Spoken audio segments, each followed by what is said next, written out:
इस वीडियो में कक्षा 10वीं के विद्यार्थियों को डू ए डायरेक्टेड के टॉपिक में सिंपल, कंपाउंड और कॉम्प्लेक्स से जो प्रश्न आते हैं ना, उनको बताने वाला हूँ। तो चलो मैं दिखाता हूँ ऐसे प्रश्न को आपको कैसे बनाना है। देखो, एक है सिंपल सेंटेंस होता है, एक होता है कंपाउंड सेंटेंस और एक होता है कॉम्प्लेक्स होता है। ठीक है, सिंपल सेंटेंस क्या होता है? एक ही वाक्य में किसी चीज को दर्शाना, जैसे कि मैं घर में हूं और अभी सोया हूं। ये एक एक ही वाक्य में, ठीक है, एक ही वाक्य, इसे हम सिंपल कहते हैं। लेकिन जैसे कॉम्प्लेक्स कहते हैं, कॉम्प्लेक्स क्या होता है? कॉम्प्लेक्स जो होता है वो दो चीजों पे निर्भर करता है। हालांकि दो अलग अलग सेंटेंस नहीं होता है, सेंटेंस एक ही होगा, एक ही सेंटेंस में दो चीजों को बताएगा। जैसे कि देखो, यहाँ पे क्या बोला है? All that glitters in not gold. ठीक है, जितने भी ग्लिटर है वो गोल्ड नहीं है कह रहा है। ठीक है, तो ये दो चीजों के बारे में जिक्र कर रहा है, लेकिन अलग सेंटेंस नहीं है, तो इसे हम क्या कहते हैं? कॉम्प्लेक्स कहते हैं। लेकिन कंपाउंड क्या होता है? दो अलग अलग सेंटेंस को जोड़ना कंपाउंड कहता है। अक्सर कंपाउंड से प्रश्न आता है बट लगाना, सो लगाना, दैट लगाना, एंड लगाना, ठीक है, इफ लगाना, अनलेस लगाना।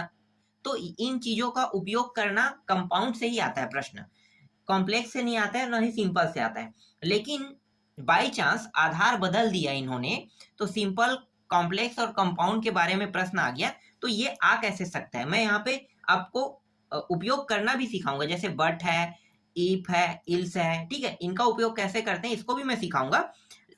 तो पहले हम देखते हैं पहला प्रश्न। देखो, ये है all that glitters is not gold. ठीक है, तो ये क्या कहलाएगा? ये कहलाएगा, देखो, ये सिंपल सेंटेंस तो हो नहीं सकता, तो क्या होगा? ये हो सकता है कॉम्प्लेक्स। ठीक है, तो कॉम्प्लेक्स हम इसे कहेंगे। और इसे कंपाउंड बनने के लिए दो सेंटेंसों का जोड़ना होगा, तो दो सेंटेंस यहाँ पे नहीं जुड़ रहा है। ठीक है, ये बोल रहा है गिल्टर की ही बात कर रहा है और वो गोल्ड नहीं है कह रहा है, तो ये एक ही सेंटेंस के अंदर लेकिन दो चीजों की बात कर रहा है। ठीक है, इसलिए ये क्या होगा? कॉम्प्लेक्स होगा। आगे देखो, he said that he was disappointed, ये भी कॉम्प्लेक्स होगा। ठीक है, क्योंकि यहाँ पे क्या कर रहा है? देखो, ही सेड दैट, यहाँ पे एक चीज और है, यहाँ पे देखो दैट लगा है। कई बार प्रश्न ऐसे आते हैं दैट लगाकर यूज करना। ठीक है, तो देखो ये आ गया, दैट लगा है। अब दैट का उपयोग करना, तो देखो ये प्रश्न ना जब आएगा तो ये नहीं कहेगा कि ये कंपाउंड सेंटेंस रहेगा या कॉम्प्लेक्स सेंटेंस है, क्या है नहीं बताएगा। ये क्या करेगा? यहाँ पे दैट लगाना कहेगा, तो कहाँ पे लगाना है? तो ही सेड के बाद दैट लगाते हैं, फिर ही वाज डिसपॉइंटेड, इस तरह से आपको लिखना होगा। ठीक है, दो सेंटेंस जुड़ जाते हैं, तो ये कौन सा है? ये कॉम्प्लेक्स है। The poem rings the bell. ठीक है, ये भी कॉम्प्लेक्स सेंटेंस है। ठीक है, यहाँ पे देखो ये इस तरह से नहीं है, फिलहाल दैट लगाने वाला मैंने आपको एक दिखा दिया यहाँ पे। ठीक है, ऐसे ही प्रश्न आते हैं, डू ए डायरेक्टेड में दैट लगाओ कहेगा तो ऐसे ही आपको लगाना है। ठीक है, ये प्रश्न नहीं आता है।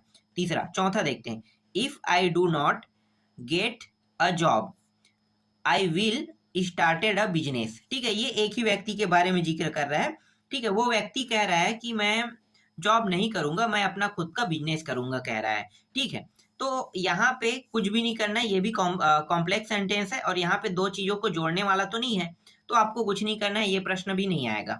ठीक है, लेकिन मैं आपको बता देता हूँ कि अगर कॉम्प्लेक्स और कंपाउंड और सिंपल पूछेगा तो ये क्या कहलाएगा? कॉम्प्लेक्स सेंटेंस कहलाएगा। ठीक है, और तीसरा क्या था? The poem rings the bell, ये सिंपल सेंटेंस है, मैंने कॉम्प्लेक्स बोल दिया होगा, ये सिंपल सेंटेंस है। ठीक है, ये सिंपल सेंटेंस है। चौथा कॉम्प्लेक्स है। पांचवा देखते हैं, पांचवा पांचवा वाला जो है वो है the house was destroy in fire but the whole family was safe. अब यहाँ पे देखो दो सेंटेंस को इन्होंने जोड़ा है, और क्या चीज उपयोग करके जोड़ा है? देखो, बट यहाँ पे ध्यान से देखना, तो देखो द हाउस वाज डिस्ट्रॉय, ये डिस्ट्रॉय हो चुका है, और कैसे डिस्ट्रॉय हुआ है? फायर के थ्रू। तो ये इतना अगर पूछता है तो ये कॉम्प्लेक्स था। क्या था? Complex sentence. लेकिन यहाँ पे बट लगाने के बाद the whole family was safe लगा है, तो देखो यहाँ पे बट का उपयोग हुआ है ना, तो बट का उपयोग करने से प्रश्न आते हैं, तो ये इंपॉर्टेंट प्रश्न है। ये प्रश्न उठाएगा तो यहाँ पे बट लगाना है, कहाँ पे बट लगाना है पूछेगा, तो आपको फायर के बाद बट लगा देना, फिर इसे इसको जोड़ देना है। ठीक है, तो ये है डू डायरेक्टेड का प्रश्न।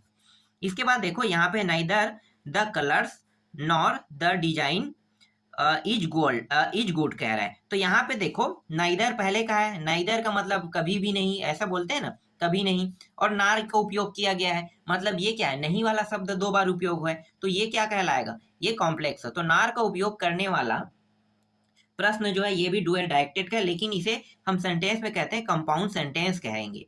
कौन सा सेंटेंस? कंपाउंड सेंटेंस कहेंगे, ठीक है इसे। इसके बाद सातवां है Martha joins her mother for the house hold worker.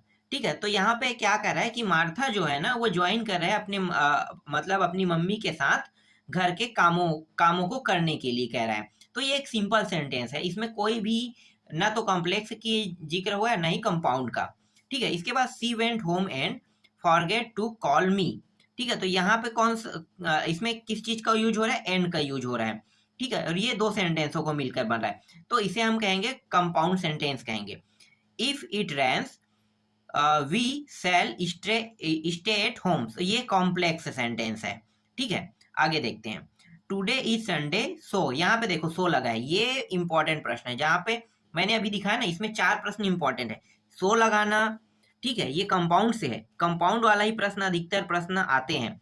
तो कंपाउंड में जैसे ये सो लगा है, ठीक है, और कौन सा कंपाउंड था? जैसे कि 8वां है एंड लगा है यहाँ पे, ये कंपाउंड कहलाएगा। ठीक है, ये भी कंपाउंड है। The boy did not come for practice. ठीक है, तो ये कंपाउंड है, सो लगाना। ठीक है, कहाँ पे सो लगाएंगे? एंड लगाना, बट लगाना। ठीक है, ऐसे प्रश्न, और ये नॉन लगाना। तो ये प्रश्न डुअल डायरेक्टेड के प्रश्न है, तो ऐसे प्रश्न आते हैं डुअल डायरेक्टेड में। ठीक है, तो इस वीडियो में बस इतना मैं अभी आपको बता रहा हूँ।